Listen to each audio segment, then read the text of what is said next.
Donasi dakwah Yufid. Yuk berikan amal jariah terbaik Anda untuk dakwah dan pendidikan Islam.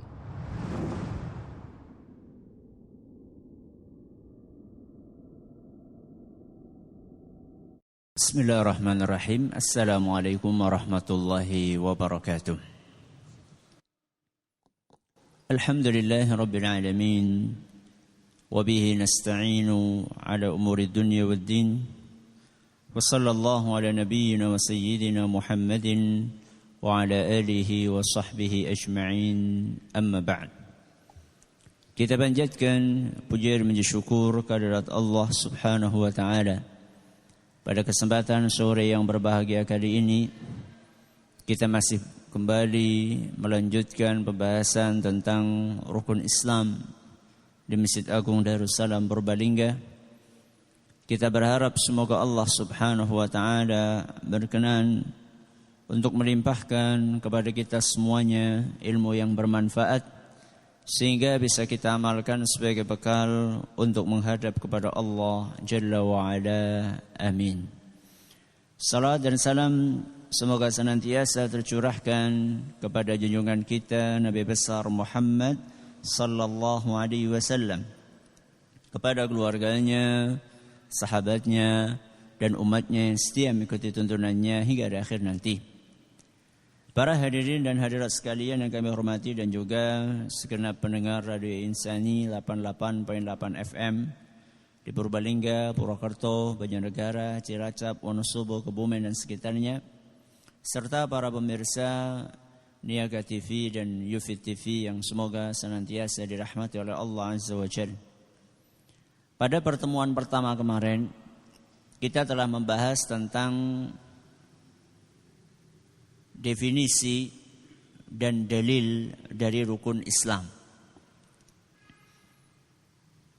Kita telah sampaikan makna dari rukun itu apa, Islam apa, lalu makna dari rukun Islam adalah apa. Dan juga kita telah sampaikan sebelumnya dalil tentang rukun Islam ini disebutkan dalam hadis yang sahih yang diriwayatkan oleh Imam Bukhari dan Muslim, di mana Nabi kita Muhammad sallallahu alaihi wasallam mengumpamakan Islam seperti bangunan yang memiliki 5 pilar, dan 5 pilar itu adalah rukun Islam. Kali ini pada pertemuan yang kedua, insya Allah kita akan mulai pembahasan tentang rukun yang pertama dari 5 rukun Islam. Apa rukun yang pertama? 2 kalimat syahadat. Dan rukun Islam yang pertama ini adalah merupakan pondasi dari seluruh rukun-rukun sesudahnya. Bahkan rukun Islam ini adalah merupakan pondasi dari seluruh ajaran Islam. Tidak ada gunanya orang mengamalkan ajaran Islam semuanya seandainya tidak mengakui 2 kalimat syahadat. Dari sini kita mengerti kenapa orang-orang kafir sebanyak apapun kebaikan yang mereka lakukan pada hari kiamat nanti akan berubah menjadi debu yang berhamburan. Kenapa? Karena mereka tidak meyakini 2 kalimat syahadat. Maka 2 kalimat syahadat ini adalah merupakan pondasi dari seluruh syariat Islam. Dan inilah syarat pertama bagi orang yang pengen selamat dari api neraka. Rasulullah sallallahu alaihi wasallam bersabda dalam sebuah hadis yang diriwayatkan oleh Imam Muslim Man syahida an la ilaha illallah wa anna Muhammadan Rasulullah. Barang siapa yang bersaksi bahwa tidak ada yang berhak disembah kecuali Allah, dan bersaksi bahwa Muhammad sallallahu alaihi wasallam adalah utusan Allah, harramallahu alaihi nar, maka Allah akan haramkan tubuhnya atas neraka. Hadis riwayat Muslim. Barang siapa bersaksi 2 kalimat syahadat, maka Allah akan haramkan tubuhnya dari neraka. Apa maksudnya diharamkan? Apa maksudnya diharamkan? Gak masuk neraka. Berarti gampang ya? Gampang? Cukup? Asyhadu an la ilaha illallah wa asyhadu anna Muhammadar Rasulullah. Selesai masalah? Selesai? Tidak. Karena syahadat bukan sekedar ucapan lisan. Dan menarik sekali, kenapa di sini Rasulullah SAW menggunakan kata man syahida, syahida. Bersaksi. Nabi SAW tidak menggunakan kata misalnya barang siapa mengucapkan, tapi barang siapa bersaksi. Persaksian dengan ucapan sama atau beda? Beda. Ucapan itu sekedar dengan lisan. Saya bersaksi. Kalau sudah bersaksi, itu berarti dia menyatakan sesuatu yang dia yakini. Kalau mengucapkan, mungkin saja orang ngomong sesuatu yang dia tidak yakini. Tapi kalau sudah bersaksi, itu berarti dia mengucapkan sesuatu yang dia yakini.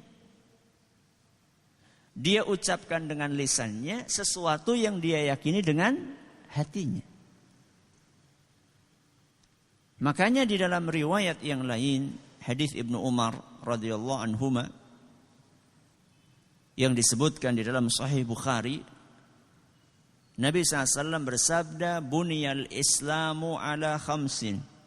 Islam dibangun di atas 5 pilar. Apa yang pertama? Imanin billahi wa rasulihi. Yang pertama, dalam riwayat ini disebutkan keimanan kepada Allah dan Rasulnya. Sebagai ganti dari syahadati alla ilaha illallah wa anna Muhammadar Rasulullah. Imanin billahi wa rasuli, keimanan kepada Allah dan Rasulnya. Ini semakin menguatkan bahwa 2 kalimat syahadat itu bukan sekedar ucapan di lisan. Akan tetapi 2 kalimat syahadat adalah sebuah keimanan. Asyhadu an la ilaha illallah, keimanan kepada Allah. Wa asyhadu anna Muhammadar Rasulullah, keimanan kepada Rasulullah sallallahu alaihi wasallam. Imanin billahi wa rasulihi, keimanan kepada Allah dan Rasulnya. Dan kita sudah sampaikan tahun kemarin, kalau masih ingat, ketika kita belajar rukun iman. Iman itu berapa unsur? Berapa unsur? Iman berapa unsur? Saya tidak tanya rukun. Iman berapa unsur? 3. Apa?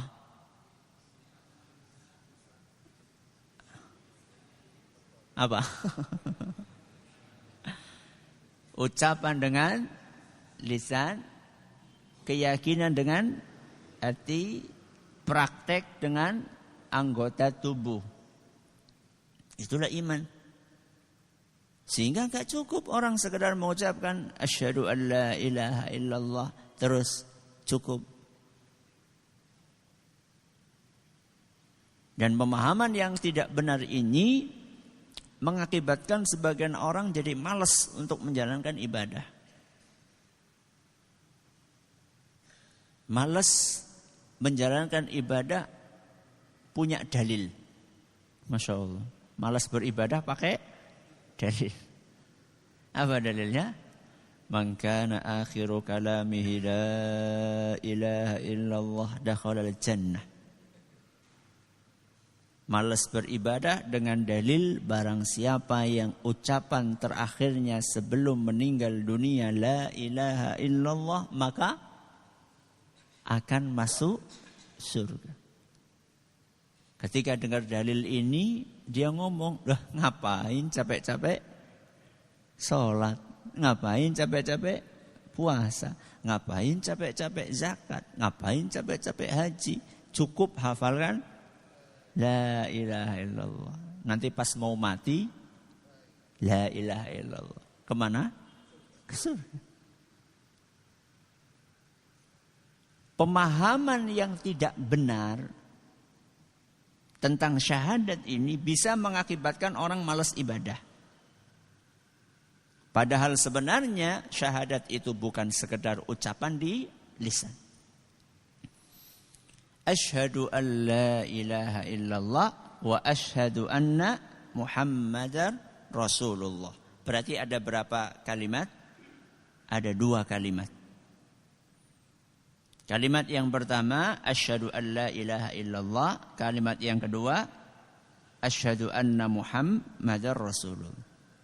Kita akan bahas pertemuan ini dan pertemuan esok kalimat yang pertama saja, yaitu asyhadu an la ilaha illallah. Asyhadu sudah kita sampaikan tadi. Apa artinya asyhadu? Aku bersaksi. Bersaksi itu bukan cuma omongan di lisan, tapi diyakini kebenarannya dengan hati. Asyhadu, aku bersaksi. An la ilaha illallah. Kalimat la ilaha illallah ini biasa disingkat dengan kalimat apa? Tahlil. Kalau Allahu Akbar biasa disingkat dengan takbir. Kalau subhanallah tasbih. Apa maning? Alhamdulillah tahmid. Bismillahirrahmanirrahim basmalah. Jangan lupa baca basmalah. Untuk kayak gue. Apa? Bismillahirrahmanirrahim. Inna lillahi wa inna ilaihi raji'un. Apa singkatannya? Istirja'. La haula wa la quwata illa billah. Hauqalah. La ilaha illallah biasa disingkat dengan kalimat tahlil. La ilaha illallah atau tahlil itu adalah inti dari dakwah seluruh nabi dan rasul. Kalimat la ilaha illallah adalah inti dari dakwahnya seluruh nabi dan rasul alaihi wassalatu wassalam. Mulai dari zaman Nabi Adam alaihi salam sampai Nabi kita Muhammad sallallahu alaihi wasallam. Allah Subhanahu wa taala berfirman dalam surat Al-Anbiya ayat 25. Dalam surat Al-Anbiya ayat 25 Allah Subhanahu wa taala berfirman, "Wa ma arsalna min qablika min rasulin." Setiap rasul yang kami utus sebelummu wahai Muhammad, illa nuhi ilaihi annahu la ilaha illa ana fa'budun. Setiap rasul yang kami utus sebelummu wahai Muhammad, semuanya kami perintahkan agar mereka mendakwahkan la ilaha illallah. Jadi la ilaha illallah itu adalah dakwahnya seluruh nabi dan rasul. Makanya di dalam Sahih Bukhari, Nabi SAW mengumpamakan seluruh nabi dan rasul itu seperti saudara sebapak beda ibu. Apa? Saudara sebapak beda ibu. Al-anbiya'u ikhwatun li'allat. Para nabi adalah saudara sebapak. Ummahatuhum syatta, ibunya berbeda-beda. Apa maksudnya kira-kira? Hadis riwayat Bukhari. Bapaknya satu, ibunya beda-beda. Maksudnya inti dakwahnya satu. Apa tadi? Tauhid. La ilaha illallah. Sedangkan syariatnya, fikihnya mungkin beda-beda. Jadi bisa saja cara sholat yang diajarkan oleh Nabi sebelum Nabi kita Muhammad SAW berbeda. Bisa saja cara puasa Nabi sebelum Nabi Muhammad beda dengan cara puasanya umat Islam. Itu namanya fikih. Yang sama apanya? Tauhidnya. Semuanya dakwahnya sama, la ilaha illallah. Sehingga jangan kaget kalau Nabi Ibrahim alaihissalam juga ngajarin apa? La ilaha illallah. Nabi Musa juga ngajarin la ilaha illallah. Bahkan Nabi Nuh alaihissalam sebelum meninggal dunia, apa pesan kepada anaknya? Dalam hadis yang diriwayatkan oleh Imam Ahmad dan dinyatakan sahih oleh Syekh Al-Albani, menjelang wafatnya Nabi Nuh memberikan wasiat kepada putranya, amurukuma, aku perintahkan kepada kalian berdua wahai putraku, bila ilaha illallah. Aku perintahkan kepada kalian berdua wahai putraku agar kalian berdua setia dengan la ilaha illallah. Nabi siapa? Nabi Nuh.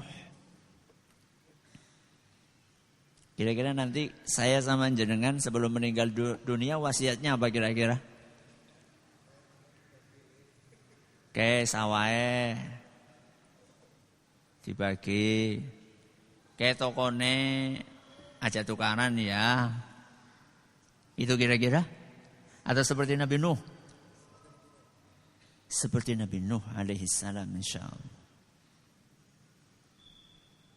Kenapa itu yang dipesankan Nabi Nuh kepada putranya? Beliau katakan, fa innas samawati wal arda wa ma fihima. Sesungguhnya seluruh langit dan seluruh bumi beserta dengan isinya, law wudi'at fi kiffatil mizani, seandainya 7 lapis langit dan 7 lapis bumi diletakkan di satu daun timbangan, wa wudi'at la ilaha illallah fil kiffatil ukhra, kemudian la ilaha illallah diletakkan di daun timbangan yang lain, kanat arjah, maka yang akan lebih berat adalah yang mana? Yang kanan apa yang kiri? Tadi jenengan perhatikan gak sih yang di mana ini tadi? Langit dan bumi ditaruh di timbangan yang kiri. La ilaha illallah diletakkan di timbangan yang kanan. Mana yang lebih berat? Yang kanan. Itu sebabnya kenapa Nabi Nuh mati putra-putranya untuk setia dengan la ilaha illallah.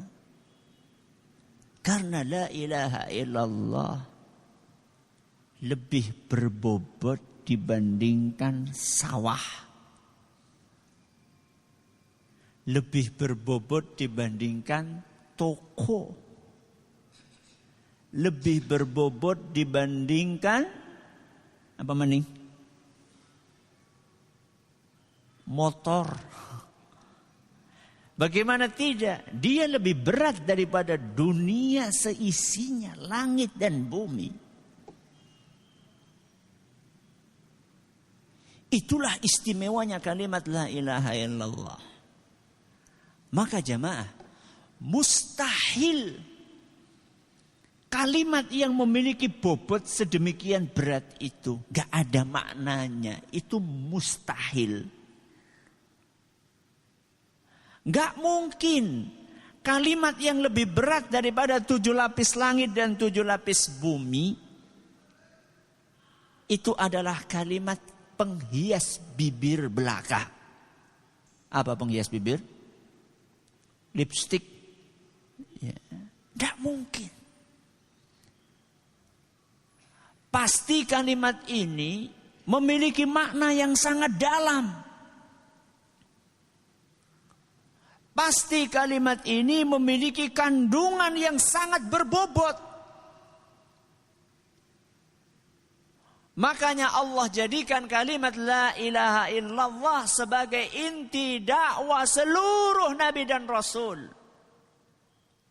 Seluruh nabi dan rasul diutus ke muka bumi ini.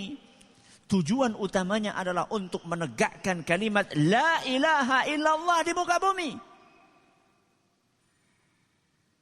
Nabi Adam, Nabi Ibrahim, Nabi Nuh, Nabi Musa, Nabi Ismail. Seluruh Nabi dan Rasul. Sampai Nabi kita Muhammad SAW. Inti dakwah mereka satu. Apa tadi? La ilaha illallah. Apa arti la ilaha illallah? Selama ini yang biasa kita dengar, yang familiar di telinga kita, la ilaha illallah, tidak ada Tuhan selain Allah. Pernah nggak kita, apa iya ya artinya gue ya? Pernah nggak kita ini bertanya, ini sebenarnya terjemahannya sudah benar apa belum? La ilaha illallah itu bahasa Arab apa bahasa Indonesia? Bahasa Arab. Berarti ya harus dikembalikan kepada bahasa Arab. Kecuali kalau ada kalimat bahasa Jawa silahkan didefinisikan dengan bahasa Jawa. Ini bukan la ilaha illallah, bukan bahasa Jawa, ini bahasa Arab. La mudah. Apa la? Tidak. Atau tidak ada. Ilaha, nah ini yang paling inti di sini. Kata apa? Ilah. Makanya karena inti saya undur. La tadi artinya apa? Tidak ada. Ilaha kita undur. Illa, apa illa? Kecuali. Allah. Allah ya Allah. Berarti tidak ada ilah kecuali hanya Allah. Ilah ini yang selama ini kita dengar diterjemahkan apa? Tuhan. Apakah benar? Mari kita kembalikan ke dalam bahasa Arab. Ilah itu asal katanya, akar katanya dari kata kerja alaha. Apa? Alaha. Alaha itu kalau kita buka kamus artinya adalah menyembah. Apa artinya? Menyembah. Atau beribadah. Berarti ilah, kira-kira apa artinya? Sesembahan. Apa artinya? Sesembahan.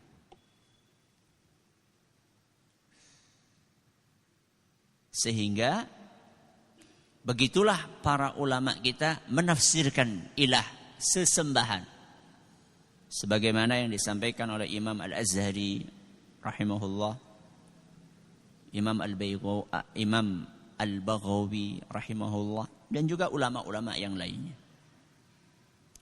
Sampai di sini bagaimana kita terjemahkan la ilaha illallah, tidak ada sesembahan kecuali hanya Allah. Saya tanya, apakah benar tidak ada sesembahan di muka bumi ini kecuali hanya Allah? Benar atau tidak? Saya tanya, ada enggak sesembahan selain Allah? Ada? Ada. Siapa bilang enggak ada? Contohnya? Sapi. Apa? Sapi? Sapi? Betul. Apakah sapi disembah? Disembah atau tidak? Oleh sebagian orang disembah. Berarti sapi itu sesembahan atau bukan? Sesembahan. La ilaha illallah. Tidak ada sesembahan kecuali hanya Allah. Kalau kita sampaikan seperti ini berarti sesuai dengan realita atau tidak? Tidak sesuai. Karena ada sesembahan lain selain Allah. Contohnya apa saja tadi? Sapi, itu apa maning? Apa? Matahari, api, apa lagi? Jadi akeh mau apa maning? Berhala, keris, pohon, batu, sendang. Tahu sendang? Gua, ya. Banyak. Sesembahan selain Allah di muka bumi ini banyak.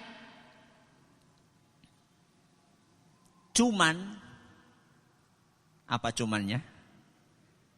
Cuman sesembahan selain Allah itu batil. Apa batil? Tidak layak untuk disembah.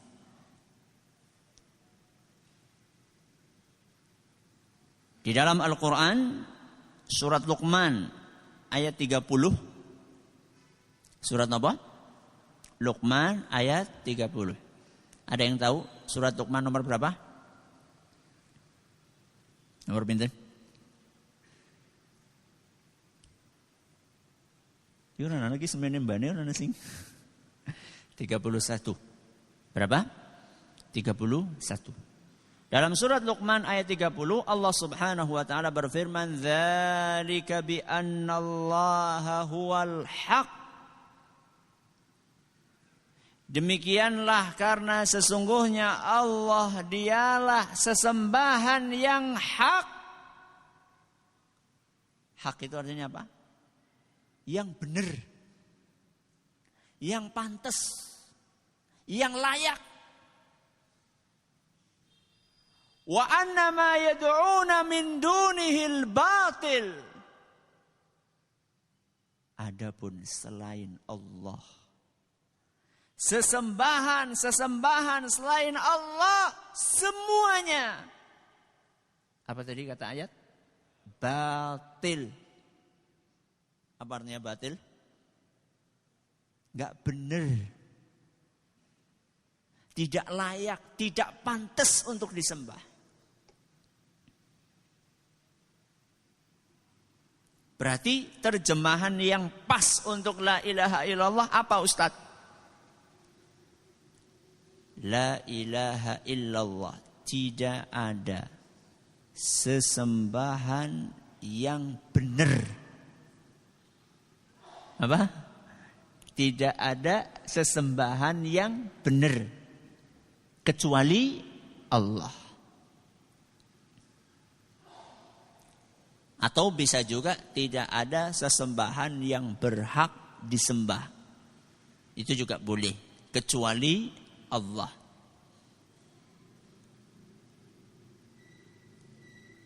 Dan inilah yang disampaikan oleh Imam Al-Baydawi, Imam As-Suyuti dan juga Imam Asy-Syarbini.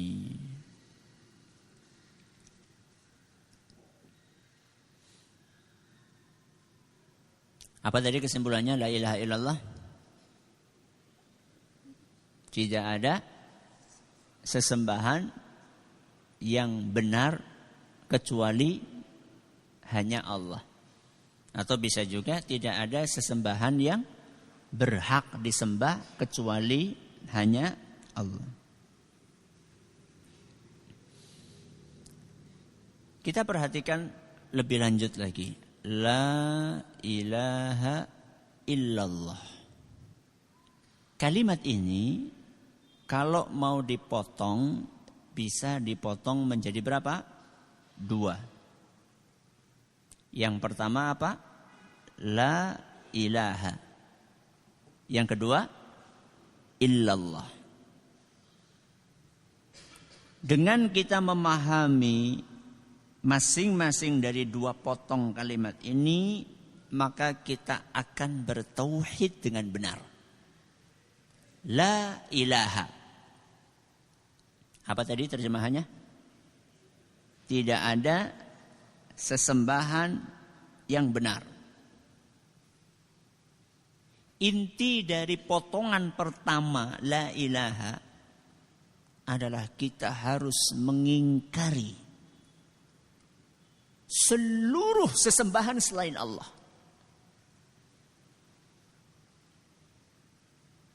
Intinya apa? Kita harus mengingkari.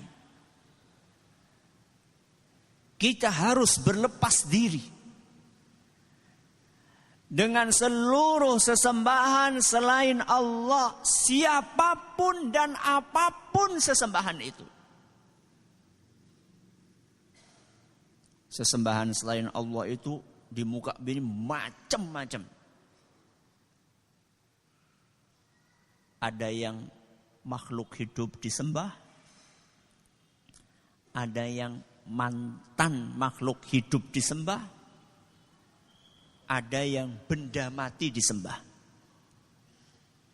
Apa sesembahan selain Allah? Apa? Makhluk hidup. Yang kedua, mantan makhluk hidup. Yang ketiga, benda mati. Makhluk hidup yang disembah apa contohnya? Jin. Apa? Jin. Makhluk hidup atau bukan? Makhluk hidup. Nyi Roro Kidul. Siapa maning? Ki Sapu Jagat. Siapa maning? Dewi Sri. Ya. Itu makhluk hidup atau bukan? Makhluk hidup, jin, makhluk hidup. Kita harus berlepas diri. Kita harus mengingkari sesembahan-sesembahan selain Allah. Entah itu yang makhluk hidup atau mantan makhluk hidup. Mantan makhluk hidup itu siapa? Mantan makhluk hidup ya wong mati.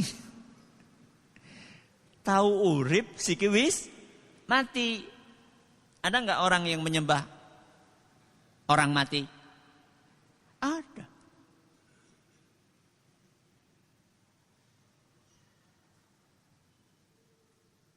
Nanti arep golek nomor ya tekane mengkuburan. Nyari apa? Wangsit. Ki nomornya kira-kira sing betundi. Na'udzubillahi min dzalik. Berarti kalau nomor itu kan haram Ustaz, togel. Tapi kalau kita minta yang halal-halal boleh enggak? Enggak boleh, sama saja. Ya. Minta hanya kepada Allah. Yang pertama apa tadi? Sesembahan selain Allah makhluk hidup. Yang kedua, mantan makhluk hidup. Yang ketiga, benda mati. Lah, benda mati akeh banget. Batu, keris semar, mesem apa mendem? Ya. Kemudian kol buntet, semacam-macam lah. Ya. Ini benda mati. La ilaha, tidak ada yang berhak disembah, tidak ada sesembahan yang benar. Itu intinya adalah kita berlepas diri. Kita mengingkari seluruh sesembahan selain Allah. Apapun bentuknya. Selesai kita potongan yang pertama. Apa? La ilaha. Potongan yang kedua apa tadi? Illallah.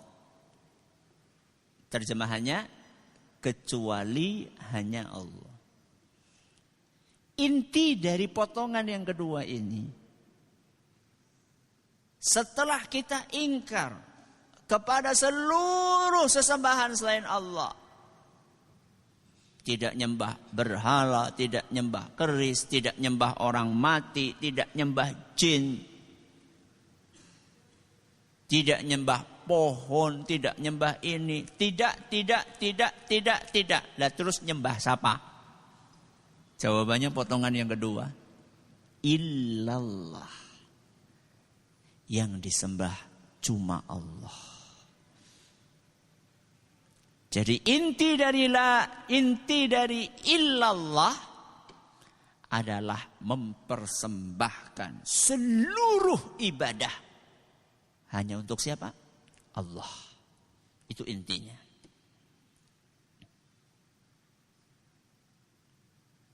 Jadi enggak cuma nolak. Terus nyembah siapa? Ya orang nyembah, ya orang bener maning. Tidak sembah ini, tidak sembah ini, tidak sembah ini, tidak sembah ini. Betul. Terus ada dong kelanjutannya. Illallah. Berarti kalau tidak nyembah ini, tidak nyembah ini, tidak nyembah ini, tidak nyembah ini, berarti yang disembah adalah Allah. Cuma illa hanya. Hanya itu berarti cuma satu. Makanya sering kita dengar kalimat la ilaha illallahu wahdahu. Apa artinya wahdahu? Satu-satunya. Berarti yang disembah satu-satunya cuma Allah. La syarikalah, ditambahi lagi. Tidak ada sekutu baginya, Allah saja. Tidak ada yang lainnya. Itulah tauhid. Tauhid itu kan mengesakan. Esa itu artinya apa toh? Satu tunggal. Jadi Muslim itu enggak boleh mendua. Apa? Sing bener bae Ustaz ujarku ngaji nang kene oli poligami ku. Mendua artinya di dalam beribadah. Mendua kue maksudnya sebagian ibadah untuk Allah, sebagian ibadah untuk selain Allah. Itu namanya mendua. Salatnya untuk Allah, puasanya untuk Allah. Giliran panen nyajeni. Untuk siapa? Untuk Allah? Untuk Dewi Sri. Itu namanya mendua. Hajinya ke Mekah. Ramadan puasa, zakat dikeluarkan, tanggal 1 Syura menyembelih sapi buat Nyi Roro Kidul. Itu namanya mendua. Terus sing bener bagaimana? Menyatu. Semua ibadah, semua yang namanya semua ya kabehan. Ya puasane, ya solate, ya zakate, ya hajine, ya kurbane. Semuanya hanya untuk Allah. Itu namanya ikhlas. Ikhlas siapa? Murni. Murni berarti orang anak campurane emas murni. Gak ada campurannya. Semuanya ditujukan hanya untuk Allah Subhanahu wa ta'ala. Itulah hakikat dari la ilaha illallah. Dan menarik sekali. Ketika Rasulullah sallallahu alaihi wasallam ajak Abu Jahal, Abu Lahab dan kroni-kroninya. Siapa kroni-kroni ini? Musyrikin Quraisy. Untuk mengucapkan la ilaha illallah. Mau enggak mereka? Mau. Enggak mau mereka. Apa karena mereka enggak bisa ngomong la ilaha illallah? Bisa enggak? Loh, Arab kok. Abu Jahal orang Arab apa bukan? Orang Arab. Abu Lahab orang Arab. Mereka orang-orang Arab. Tapi kenapa mereka enggak mau mengucapkan la ilaha illallah? Karena mereka tahu konsekuensinya. Kalau sudah mengucapkan la ilaha illallah, maka konsekuensinya seluruh sesembahan selain Allah harus diingkari, harus ditinggalkan. Dan mereka enggak mau. Wis kawit miyin kaya kiye kon ganti ya some. Ustaz, emang Ustaz pernah ketemu sama Abu Jahal apa Ustaz? Ya alhamdulillah urung, moga-moga orang ketemu. Tahu dari mana Ustaz kalau Abu Jahal enggak mau mengucapkan la ilaha illallah? Alasannya kayak tadi, Allah yang cerita. Lu nyung ora tau krungu, mulai nih sinau. Di mana Allah ceritakan itu? Di dalam surat As-Saffat. Surat apa? As-Saffat ayat 35 sampai 36. Surat apa? As-Saffat ayat pinten? 35 sampai 36.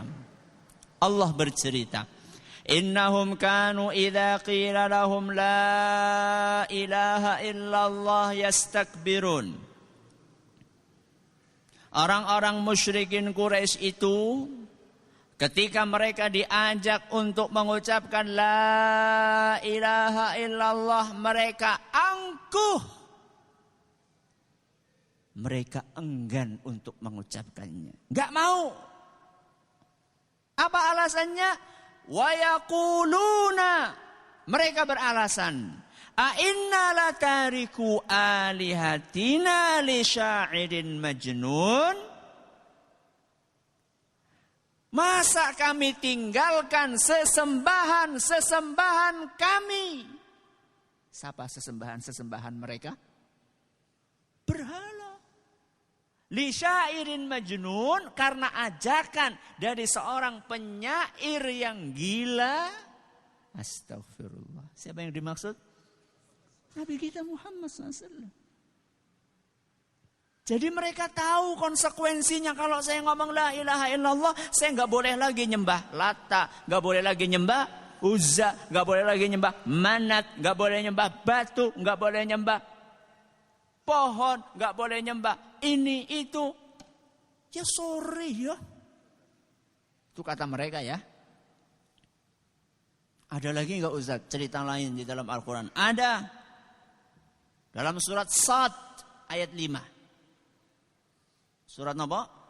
Shad ayat 5. Ketika mereka orang-orang musyrikin Quraisy disuruh untuk mengucapkan la ilaha illallah, mereka enggak mau.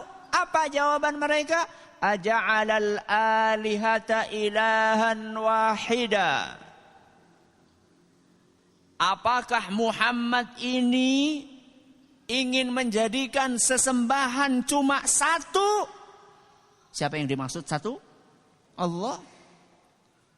Apakah Muhammad ini datang dengan membawa ajaran yang isinya kita beribadah cuma kepada satu saja, yaitu Allah?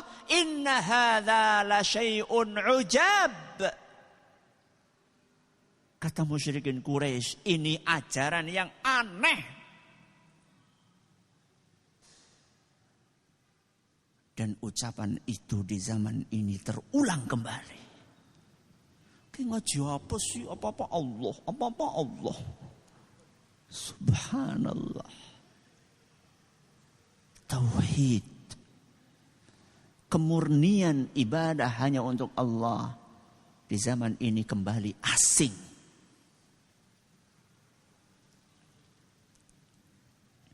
Maka aja ngasih kalah karo siapa? Abu Jahal, Abu Lahab. Abu Jahal, Abu Lahab mudeng. Mudeng apa mau? Mudeng la ilaha illallah. Mereka faham konsekuensinya. Maka kita jangan seperti mereka yang faham lantas tidak mau mengucapkan. Tapi kita harus faham, kemudian kita ucapkan.